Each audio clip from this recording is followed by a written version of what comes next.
وقت کرتا ہے پرورش برسوں، حادثہ ایک دم نہیں ہوتا۔ گل پلازا آگ میں جل کر بجھ گیا، 26 افراد جان سے گئے، 18 گھنٹے میں مزید 17 لاشیں نکال لی گئیں۔ زیادہ تر لاشیں اعضاء کی صورت میں نکالی جا رہی ہیں۔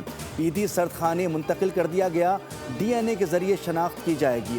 70 سے زائد افراد تاحال لاپتہ۔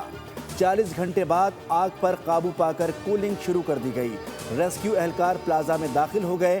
1200 سے زائد دکانوں پر مشتمل پلازا کا 80% حصہ زمیں بوس ہو چکا ہے۔ ملبہ صاف کرنے میں 15 سے 17 دن لگ سکتے ہیں۔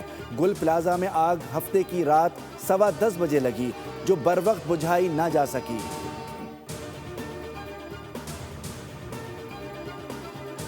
گل پلازا میں آگ لگنے پر شدید دکھ ہے، میں لوگوں کے سامنے جواب دہ ہوں۔ جانی نقصان کا مطلب ہے کہ کئی خاندان متاثر ہوئے ہیں۔ تمام متاثرین چلتے ہوئے کاروبار سے بے روزگار ہو گئے۔ وزیر اعلیٰ سندھ مراد علی شاہ کا جاں بحق افراد کے لواحقین کو 1 کروڑ روپے فی کس دینے کا اعلان۔ امدادی رقم کی فراہمی کل سے شروع ہو جائے گی۔ پریس کانفرنس کے دوران وزیر اعلیٰ سندھ نے کہا کہ آتش زدگی کی حتمی وجوہات تاحال معلوم نہیں ہو سکیں۔ شبہ ہے آگ شارٹ سرکٹ کے باعث لگی۔ چاہتا ہوں تمام متاثرین کی بحالی کے لیے اقدامات کروں۔ گل پلازا کی عمارت دوبارہ بنائیں گے، متاثرین کو بحال کریں گے۔ تجاویز دیں کہ کس طرح متاثرین کو فوری دکان دے کر ان کا کاروبار شروع کرا سکتے ہیں۔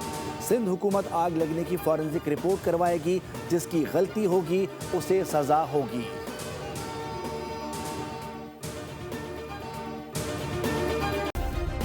سبسکرائب کریں اور بیل دبائیں تاکہ کوئی خبر رہ نہ جائے۔